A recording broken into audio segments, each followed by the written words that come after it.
আমি ছিলাম রূহের জগতে, ওইখান থেকে পাঠাইছেন হলেন আমার রব, আমার আল্লাহ। এরপরে যখন কোরআনে কারীম হাতে দেওয়া হয়, কোরআনে কারীমের সর্বপ্রথম যে সূরা, সূরাতুল ফাতিহা আমাদের মুখস্থ আছে। সূরাতুল ফাতিহার সর্বপ্রথম আয়াত, 1 নম্বর আয়াত, আলহামদুলিল্লাহি রব্বিল আলামিন। এখানেও রব শব্দ প্রথম আয়াতের মধ্যে আছে কিনা বলেন? আলহামদুলিল্লাহি রব্বিল আলামিন। আমাকে রূহের জগতে আল্লাহ বলেছিলেন মার রব্বুকা, আমি বলেছিলাম আপনি আমাদের রব।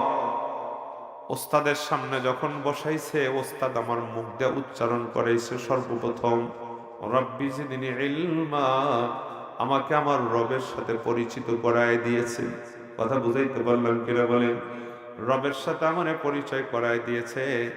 দোস্ত আমার, বন্ধুরা আমার, কিছুদিন পরে যখন আমার হাতে আল্লাহর কালাম পবিত্র কোরআনে কারীম উঠায় দেওয়া হলো, আম্মা পড়াটা যখন আমি কায়দা শেষ করে আম্মা পড়া হাতে নিলাম, আম্মা পড়ার শুরুতে যে সূরা, কোরআনে কারীমের শুরুর যে সূরা, সূরার নাম হলো সূরাতুল ফাতিহা। সূরাতুল ফাতিহাতে সর্বপ্রথম যে আয়াত, এই আয়াতের মধ্যেও আছে আলহামদুলিল্লাহি রব্বিল। বুঝতে পারছেন তো? এখানেও আমাদেরকে রবের সাথে পরিচয় করায় দিয়েছে। কোরআনে কারীমের সর্বশেষ যে সূরা, এই সূরার মধ্যেও কিন্তু রব শব্দ আছে। কুল আউযু বিরাব্বিন নাস, কুল আউযু বিরাব্বিল ফালাক। এরপরে আখিরি যে সূরা, এই সূরার মধ্যে আছে কুল আউযু বিরাব্বিন নাস। কথা বুঝাতে পারলাম কিনা? মুসলমান বন্ধুগণ আমার, আমি যেই কথা বুঝাইতেছিলাম, রাত গভীর হতে চলছে, আমি লম্বা সময় নেব না। অল্প সময়ের মধ্যে যে কয়জন মানুষ এখানে আছেন, আমি কিছু কথা বুঝাইয়া তারপরে দোয়া মুনাজাত করে চলে যাব। দোস্ত আমার, বন্ধুরা আমার, আমি বলছিলাম কমন 3টা প্রশ্ন। আমি ছিলাম কোথায়? আমাকে পাঠালেন কে? আমি ছিলাম রূহের জগতে, আমাকে পাঠাইছেন আমার রব। যে রবের তালিম আল্লাহ পাক রব্বুল আলামিন আমাকে নানান ভাবে দিলেন। রবের সাথে পরিচিত যতক্ষণ পর্যন্ত কেউ না হতে পারবে, সে তার জীবনের মূল্যায়নই করতে জানবে না। কথা বুঝাতে পারলাম কিনা বলেন? কারণ আমার শুরু রব, আমার শেষেও রব। আমার মাঝখানের জিন্দেগি যদি রব চাহি জিন্দেগি হয়, তবে আমি সফল। আর মন চাহি জীবন যদি হয়, তাহলে আমি হয়ে যাব ব্যর্থ। যেহেতু আল্লাহ আমারে পাঠাইছেন, আমার জীবনের মূল লক্ষ্য কিন্তু দুনিয়া না। আমি আগেই বলেছি আমার ভবিষ্যৎ আছে। ভবিষ্যৎ বলতে কি বুঝেন? আগামী কালকেও আমার ভবিষ্যৎ, আগামী 1 মাস এটাও আমার ভবিষ্যৎ, 1 বছর এটাও যেমন আমার ভবিষ্যৎ, 1 যুগ এটাও আমার ভবিষ্যৎ, আমার জীবনের শেষ প্রান্ত পর্যন্ত সময় আমার ভবিষ্যৎ। দোস্ত আমার, বন্ধুরা আমার, এটা আমার মূল জীবন নয়, এটা অল্প দিনের ভবিষ্যৎ। লম্বা দিনের ভবিষ্যৎ যেটা আমার জন্য আমার মরণের পরে অপেক্ষা করছে। যেই জীবনের শুরু আছে বটে, শেষ নাই। যে জীবন শুরু হতে জানে কিন্তু শেষ হতে জানে না, দুনিয়ার জীবন তো শুরু হয়, এরপরে দুপুর গড়ায়, রাত নামে, সন্ধ্যা হয়, রাত হয়। কথা বুঝাতে পারলাম কিনা? দুনিয়ার জীবনটা এমন হয়, কিন্তু আখিরাতের জীবন এমন না। আরে আকেল না হো গাফেল, তুঝে দুনিয়া সে জানা হ্যায়। अरे आकिल न हो गाफिल, तुझे दुनिया से जाना है कि एक दिन अपना चेहरा खुदा को भी दिखाना है, कि एक दिन अपना ठिकाना जन्नत को बनाना है। मौत को समझा है जाहिल इख्तिताम जिंदगी, दर हकीकत मौत है सुबह दवा में जिंदगी, दर हकीकत मौत है सुबह दवा में जिंदगी। এটা মনে করিয়েন না, মৌতের মাধ্যমে আপনার জীবনের পরিসমাপ্তি ঘটলো, মৌত হয়ে গেল মানে আমি শেষ হয়ে গেলাম, আমার আর পরের কোনো কিছুই নাই। দেহ একদিন মাটি হয়ে যাবে, আমার দেহ মাটির সাথে মিশে যাবে, আমি নিস্তেনাবুদ হয়ে যাব। বিষয়টা এমন না, আমার মরণের পরে এমন একটা জীবন আমার আছে, যে জীবনকে কবিতার ভাষায় বলল, তোমার মরণের মাধ্যমে কেবলমাত্র অনন্তকালের জীবনের প্রভাত হলো, সকাল হলো। যেই জীবনের সকাল হতে জানে, যেই জীবনের কখনো কোনোদিন দুপুর গড়ায় না, যেই জীবনের কখনো কোনোদিন সন্ধ্যা নামে না। তুমি জানো কি জানি না, দোস্ত ভালো করে কথাগুলো মাথায় নেন। দুনিয়ার জীবন, দুনিয়ার হায়াতের 50,000 বৎসরের সমপরিমাণ আখিরাতের প্রথম দিন। কথা বুঝতে পারলেন কিনা? 50 আলফা সানা। আল্লাহ নিজে বলেছেন আখিরাতের প্রথম দিন কত লম্বা হবে। দুনিয়ার একদিন না, 1 বৎসর না, 100 বৎসর না, 10,000 বৎসর না, 50,000 বৎসর মিলাইলে, দুনিয়ার জীবনে 50,000 বৎসর মিলাইলে যেই পরিমাণ দৈর্ঘ্য হয়, যত দূরত্ব হয়, যত লম্বা হয়, হাসরের ময়দানের একদিন প্রথম দিনটা হবে ওই পরিমাণ লম্বা। দোস্ত আমার, বন্ধুরা আমার, এই সব সময় তো আমাকে আর আপনাকে পার হওয়া লাগবে। আপনি মনে করি, আমি মনে গেলাম আমার জীবন শেষ, তা না। এই জন্য বলছিলাম কমন 3টা প্রশ্ন। 1 নম্বরের প্রশ্ন, আমি ছিলাম কোথায়, আমারে পাঠাইছেন কে? বুঝতে পারলাম আমি এই জগতে ছিলাম না, আমি ছিলাম অন্য জগতে। আমাকে পাঠাইলেন কে? আমাকে পাঠাইছেন আমার আল্লাহ। আল্লাহর মারেফাত একমাত্র পূর্ণাঙ্গ রূপে এই মাদ্রাসাগুলাতেই পাওয়া যায়, অন্য কোনো প্রতিষ্ঠানে নাই। যে জাতীয় শিক্ষা ব্যবস্থা, স্কুল, কলেজ, ইউনিভার্সিটি, সেখানে আল্লাহর মারেফাত শিক্ষার্থীদেরকে দেওয়া হয় না। কথা বুঝতে পারছেন তো? আল্লাহর পরিচয়ের সাথে আমাদের ছাত্রছাত্রী ছেলে মেয়েদেরকে পরিচিত করে না। আখিরাতের ধ্যান ধারণা তাদের কলিজায় দেওয়ার চেষ্টা করে না। নবীর সাথে আমাদের ছাত্রছাত্রীদেরকে পরিচিত করে না। কথা বুঝাইতে পারলাম কিনা? এজন্যই তো আমাদের দেখা যায় জাতীয় শিক্ষা ব্যবস্থার থেকে যে ছেলে মেয়েগুলি বের হয়, ওরা অনেকে নাস্তিক হয়ে যায়, অনেকে খোদাদ্রোহী হয়ে যায়, অনেকে ধর্মদ্রোহী হয়ে যায়, অনেকে রসুল বিদ্বেষী হয়, অনেকে আবার ওলামা বিদ্বেষী হয়ে যায়, অনেকে মাদ্রাসা মসজিদ বিদ্বেষী হয়। কথাকে ঠিক নেবে ঠিক বললাম বলে তারা নিজের জীবন 50 বৎসরের 60 বৎসরের জীবনটাকে বিল আখের এটাইকে শেষ মনে করে। দোস্ত আমার, বন্ধুরা আমার, আমাদের এই মাদ্রাসাগুলোতে যারা পড়ে তাদের কলিজার ভেতরে আল্লাহকে ঢুকিয়ে দেওয়া হয়, আল্লাহর মারেফাত ঢুকিয়ে দেওয়া হয়, রসুলের মোহাব্বত কলিজার মধ্যে ঢুকিয়ে দেওয়া হয়। এই জন্য দেখবেন তাদের লাইফটা, তাদের লাইফ স্টাইল দুনিয়ার অন্য কোনো জাতির সাথে মেলে না। তাদের জিন্দেগি, তাদের লাইফ স্টাইল হয় আল্লাহ রসুলের লাইফ স্টাইল যেমন ছিল তেমন হয়। আল্লাহ রসুল যেভাবে নিজের জীবন সাজাইছেন, সাহাবাই কেরামরা যেভাবে সাজাইছেন, ওইভাবে এই মাদ্রাসাগুলোর সাথে সম্পৃক্ত ওস্তাদ যারা আছেন, তালেব ইলম যারা আছেন, তাদের জীবন ওরকম ভাবে গড়ানো হয়। তারা কখনো কোনোদিন সুন্নাহর বরখেলাফ জিন্দেগি যাপন করার চেষ্টা করে না। কথা বুঝাতে পারলাম কিনা? দোস্ত, কথাগুলি ভালো করে মাথায় নেন। আমি লম্বা সময় নেব না, অল্প সময় আপনাদেরকে বিদায় করব। আমরা বর্তমানের মুসলমান এমন হয়ে গেছি, আমাকে দেখার পর অন্য কোনো বিধর্মী বা দুর্বল ইমানদার যারা আছে, আমাকে দেখার পর অনুপ্রাণিত হয় না, আমার প্রতি তারা দুর্বল হয় না, আমার ধর্মের প্রতি তারা দুর্বল হয় না। বরং অনেক সময় দেখা যায় আমার আচার ব্যবহার, আমার আখলাক, আমার চরিত্র, আমার লেনদেন দেখে তারা বরং আমার দিন থেকে, ধর্ম থেকে আরো পিছনে সরে যায়।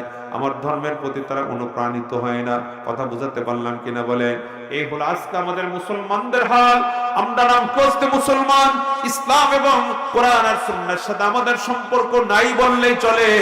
জন্মগত মুসলমান, আমাদের সাথে ইসলামের জ্ঞানের কোনো সম্পর্ক নাই, ইসলামের ইলমের কোনো সম্পর্ক নাই, আমলের কোনো সম্পর্ক নাই। যার কারণে আমাকে দেখার পর আমি কি মুসলমান নাকি অন্য কোনো ধর্মাবলম্বী, এটা অনেক সময় বোঝা যায় না। কথা বোঝাতে পারলাম কিনা? এই জীবন দিয়ে আখিরাত জয় কখনোই করা যাবে না। আমি বলতেছিলাম আমাকে দেখে অন্যরা অনুপ্রাণিত হয় না, বরঞ্চ আমাকে দেখে অন্যরা আমাদের ধর্মের থেকে আরো পিছায় যায়। কথা বোঝাতে পারলাম কিনা? একটা ঘটনা আপনাদেরকে শোনাই, ভালো করে বোঝার চেষ্টা করবেন, লম্বা কথা বলবো না। আমাদের পার্শ্ববর্তী দেশ ভারতের লখনৌ প্রদেশের লখনৌ বিশ্ববিদ্যালয়ের আইন বিভাগের একজন প্রফেসর ছিলেন, মাওলানা মঞ্জুর নোমানী রহমাতুল্লাহ আলাইহি। উনি ওনার খুতবার মধ্যে কথাটি নিয়ে আসেন, কথা ভালো করে বোঝার চেষ্টা করেন। আইন বিভাগের প্রফেসর, ব্রিটেন থেকে আইনের উপরে উচ্চতর ডিগ্রি নিয়ে আসেন। ওনার নাম হলো চৌধুরী নাঈমুল্লাহ। কি নাম ওনার? চৌধুরী নাঈমুল্লাহ। আল্লাহর বান্দা এত ভালো ছিলেন, উনি অধ্যাপনার পাশাপাশি, শিক্ষকতার পাশাপাশি অবসর সময় মানুষের দ্বারে দ্বারে গিয়া মানুষদেরকে কালিমার দাওয়াত দিতেন। কুলু লা ইলাহা ইল্লাল্লাহ তুফলিহুন, কালিমা পড়ো সফল কাম হতে পারবা, কালিমা পড়ো, কালিমা পড়ো সফল কাম হতে পারবা। এইভাবে মানুষদেরকে কালিমার দাওয়াত দিতেন। দোস্ত ভালো করে কথা মাথায় নেন। হঠাৎ করে একদিন চিন্তা করলেন, এত মানুষকে কালিমার দাওয়াত দিলাম, আমার একই বিশ্ববিদ্যালয়ের আরেকজন হিন্দু টিচার আছেন, যিনি আচার ব্যবহারে অত্যন্ত অমায়িক, সর্বদিক দিয়ে ভালো, কিন্তু বেচারার ভিতরে ঈমান নাই। দুনিয়ার অনেক মানুষকে কালিমার দাওয়াত দিলাম, ওনাকে তো কালিমার দাওয়াত দেওয়ার দরকার। উনি সিদ্ধান্ত নিলেন, ওনাকে কালিমার দাওয়াত দিয়ে দিলেন। ওনাকে বললেন, ভাই সর্বদিক দিয়ে আপনি ভালো, কিন্তু আপনার ভেতরে কালিমা নাই, কালিমাটা পড়েন, তবে আপনি সোনায় সোহাগা হয়ে যাবেন, সর্বদিক দিয়ে আপনার কামের মুকাম্মাল হয়ে যাবেন। আল্লাহর বান্দা চৌধুরী সাহেব ওই ভদ্রলোককে ডাকলেন, ডাকার পরে তার সামনে গিয়ে কালিমার দাওয়াত দিলেন। কালিমার দাওয়াত যখন দিলেন, আল্লাহর বান্দা হিন্দু ভদ্রলোক চৌধুরী সাহেবকে ডাকতে বলে, ভাই চৌধুরী নাঈমুল্লাহ, আপনি আজকে আমার কালিমার দাওয়াত দিলেন, আপনি জানেন না, আপনি কালিমার দাওয়াত দেওয়ার বহু আগের থেকে আপনাদের ধর্মীয় গ্রন্থ কোরআন, আপনাদের ধর্মীয় গ্রন্থ হাদিসের বই যেগুলি আছে, আপনি বলার আগে বহুদিন আগের থেকে আমি সেগুলাকে পড়ি, অধ্যয়ন করি। সুবহানাল্লাহ জোরে পড়েন। আমি পড়ি, অধ্যয়ন করি।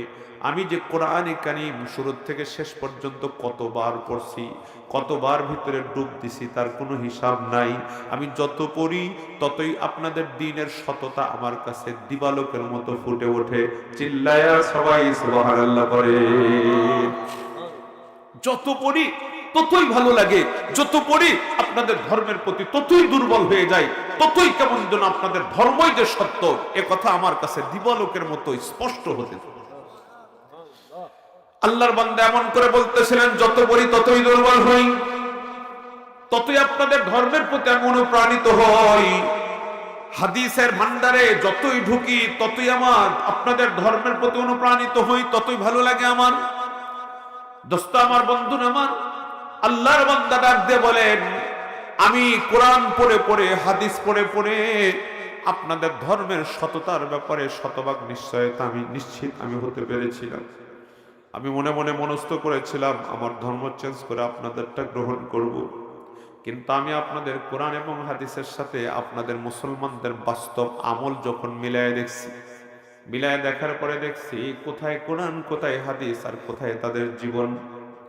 তারা কোন জায়গায় আর কোরআন কোন জায়গায়, হাদিস কোথায় আর তারা কোথায়। কোরআন এবং হাদিসের সাথে তাদের কোনোই মিল নাই।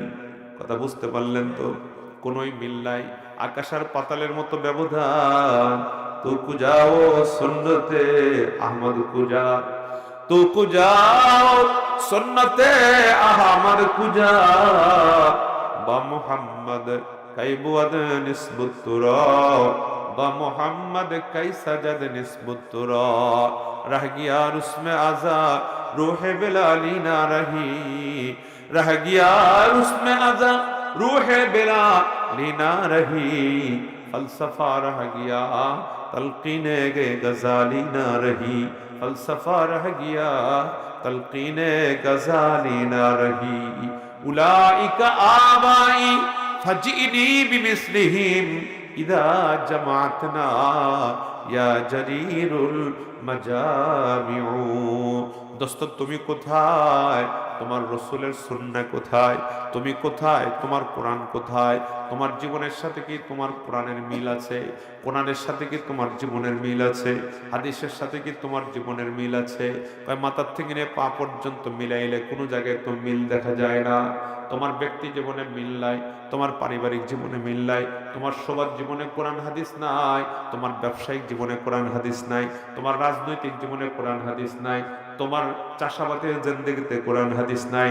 তুমি যেটাই করো পুরোটাই তোমার জীবন কোরআন এবং হাদিসের সাথে মিশে না। অথচ কোরআন এবং হাদিসে সব বিষয়াদির ব্যাপারে আলোচনা করা আছে, দিক নির্দেশনা দেওয়া আছে। কথা বুঝতে পারলেন তো? সব বিষয়ে বলা আছে। চাষাবাদ কেমনে করবা সেখানেও যেন খেয়ারত না হয়ে যায় এই বিষয়ে বলা আছে।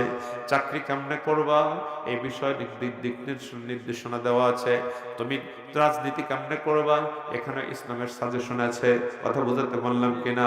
রাষ্ট্রনীতি বলা আছে এবং পররাষ্ট্রনীতি ইসলামের দেয়া আছে, ইসলামের অর্থনীতি আছে, ইসলামের সমাজনীতি আছে, ইসলামের পরিবার নীতি আছে। এমন কোন নীতি নাই যে এই নীতিমালা ইসলামে বর্ণনা করা নাই, সবই তো বর্ণনা করা আছে। কথা বুঝাতে পারলাম কিনা? কিন্তু দুঃখ এবং আফসোসের সাথে বলতে হয়, কোরআনের সাথে হাদিসের সাথে আমার ব্যক্তি জীবন থেকে শুরু করে আমার কোন জীবনের কোনো মিল খুঁজে পাওয়া যায় না।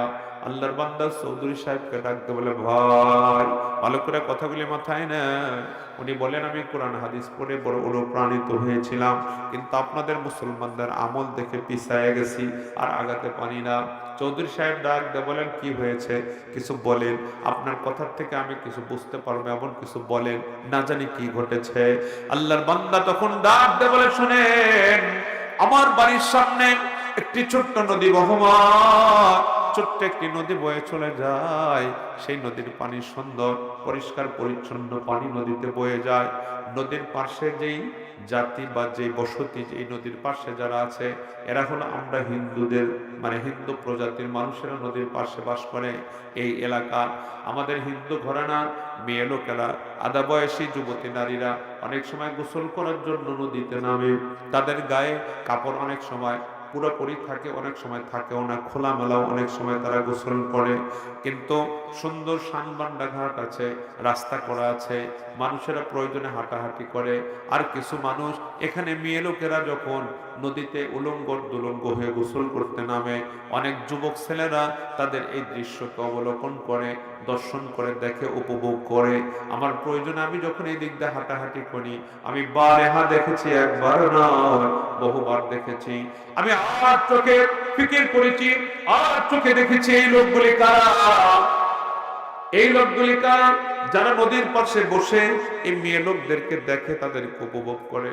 ভাই চৌধুরী সাহেব, কথা সত্য যদিও বা তিতা হয়, আপনার মন খারাপ হতে পারে, কিন্তু শোনেন, উপস্থিত যারা দর্শক সারিতে বসে বসে যারা এই নারীদেরকে দেখে, উপভোগ করে, এদের প্রায় যুবক হলো আপনারা মুসলিম ঘরানার যুবক ছেলেরা। আপনাদের মুসলমানদের ছেলেরা বসে বসে দেখতেছে। আমি এই দৃশ্য যখন দেখি, আমি কোরআন পড়ে হাদিস পড়ে যেই পরিমাণ আগাচ্ছিলাম, এই অবস্থা দেখার পরে তার চাইতে আমি দ্রুত গতিতে পিছায় যাই। আমি বলি, এরা মুসলমান, এদের আমল তো এমন কেন? এদের কোরআন কি বলে আর এরা করে কি? এদের হাদিস কি বলে আর এরা করে কি? এদের জীবনের সাথে কোরআন এবং হাদিসের সাথে ন্যূনতম সম্পর্ক নাই। উনি ডাক দিয়ে বলে, ভাই চৌধুরী সাহেব, কয়টার কথা বলবো? এমন করে উদাহরণ দিলে উদাহরণের শেষ হবে না। আমি এই জন্যই বলছিলাম, আমরা মুসলমান, নামকে বাস্তে মুসলমান, জন্মগত মুসলমান। ইসলামের কাজের সাথে, ইসলামের কর্মের সাথে, ইসলামের জ্ঞানের সাথে আমাদের কোনোই সম্পর্ক নাই। ঠিক কিনা বলেন? সম্পর্ক গড়ার জায়গাতেও তো আমরা আসি না। আমরা যদি কোরআন পড়তাম, হাদিস পড়তাম, আখিরাতের ধ্যান ধারণায় যদি উজ্জীবিত হতো,